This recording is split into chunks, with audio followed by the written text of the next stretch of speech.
Henry Smith. Thank you very much, Mr. Speaker. I'm very grateful indeed for calling me during the gracious speech, and may I say how well I thought the honourable gentleman from Isline spoke in his maiden speech. I must also, Mr. Speaker, pay tribute to my predecessor, Laura Moffat, who represented Crawley constituency in this House for 13 years. Laura did that job extremely diligently indeed.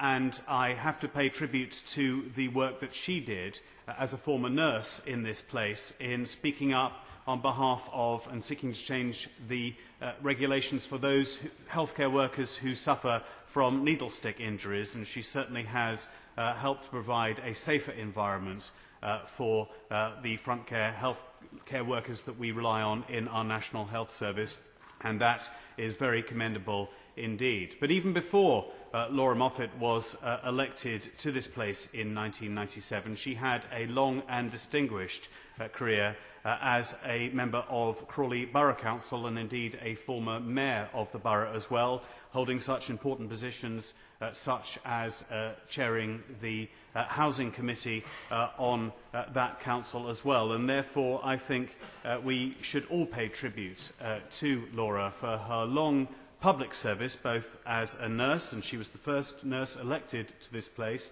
as a borough councillor, as a mayor, and most recently as Member of Parliament for Crawley.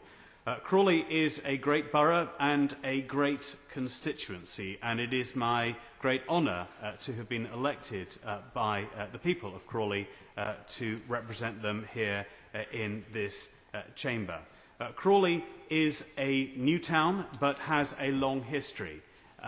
The three principal villages that made up the area originally of Crawley, of Ifield and of Worth are all mentioned in the Domesday Book, but perhaps it was in the Middle Ages that Crawley really started to flourish as a centre of industry with ironworking, and many of the remnants of that industry in the form of hammer ponds in the area still exist, and at the centre of Tilgate Park, the premier park of Crawley constituency, there is still a hammer pond there that now is a great leisure facility for families when weekends are sunny for them to be able to enjoy. Crawley expanded further still a little later on, several centuries ago, as the main stopping off place between people travelling from London to the south coast, and there are such notable buildings such as the medieval George Hotel, which stands in the High Street as well, and is still a place, still a hostelry today. But Crawley perhaps really came into its own when it was designated as a new town after the Second World War, and originally was designed to have a population of approximately 50,000 people. I have to tell the House now that the population has grown to in excess of 100,000 people, but it is a very successful community. People in Crawley have typically, whether it's first or second generation, come from somewhere else, either in this country or somewhere else from around the world. I am a migrant to Crawley constituency myself. However, for a new town, there is an extremely strong sense of community in the constituency, and that is something that really holds the community locally in very good stead indeed. One of the most significant industries, the most significant industry within Crawley constituency, is the nation's second largest airport of Gatwick. Gatwick is clearly a major local employer and driver of the local economy.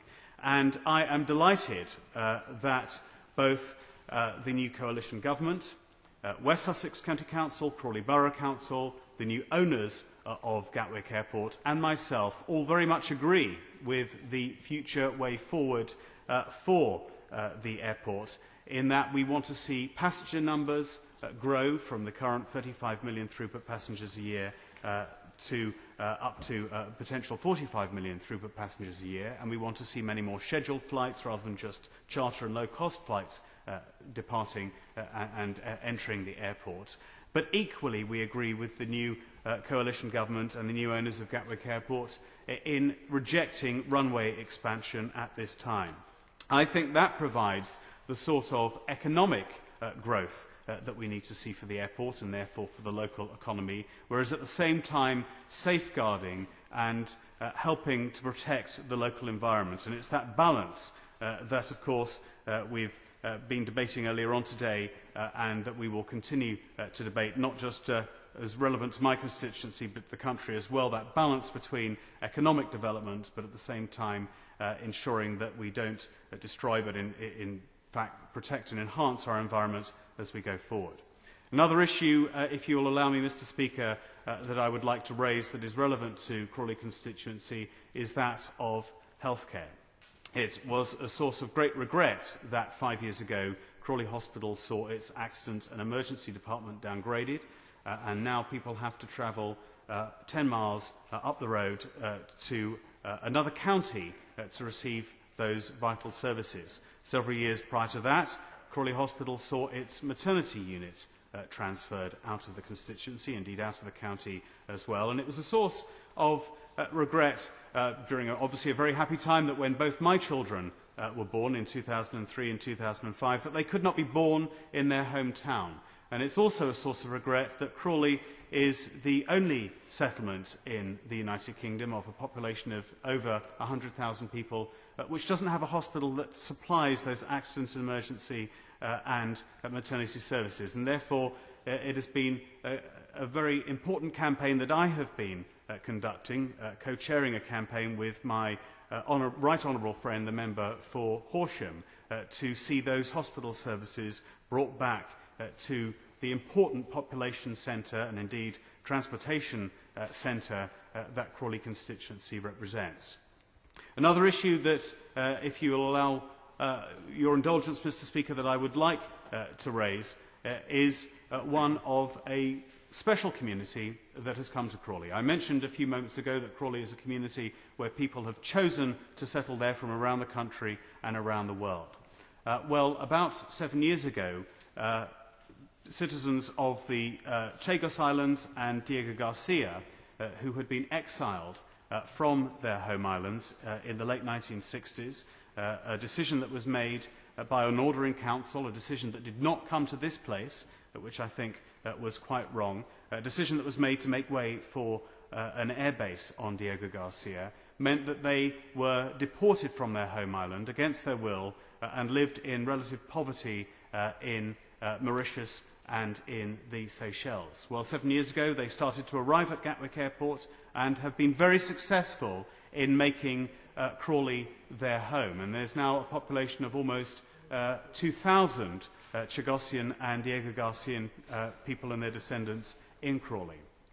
But what we can do, I believe, Mr. Speaker, and something I will look forward to speaking on behalf of in this place, in my time here as member for Crawley, is to argue for their human rights to be allowed to return to their islands, should they so wish, to visit or to live there permanently. I think, having been removed in quite a shameful way, that they should be allowed that human right once again, and it is an honour to have the opportunity to speak up on their behalf during my maiden speech. Mr. Speaker, tomorrow I cease to be leader of West Sussex County Council. It's a position I have been privileged to hold for almost 7 years, and I can't help but think that I have gone from being a somewhat big fish in a small pool to being a somewhat smaller fish in a somewhat larger pool. As I get used to these larger waters, I hope that I can ensure that I speak up for the rights of local government and speak up for the principle of decentralisation of power away from Whitehall to our local authorities. I believe it is a very important principle that where decisions are largely, where services rather are largely locally delivered, they should be largely locally decided on. And I look forward to playing my part in this coalition government in devolving power down to our elected local governments and local authorities and extending the sort of authority that individuals and communities have over the important public services that are so locally delivered. And that is something that I'm very much looking to speaking up on behalf of. Mr. Speaker, thank you very much indeed for calling me, as I say, during this gracious speech. I am grateful for the attention of the House.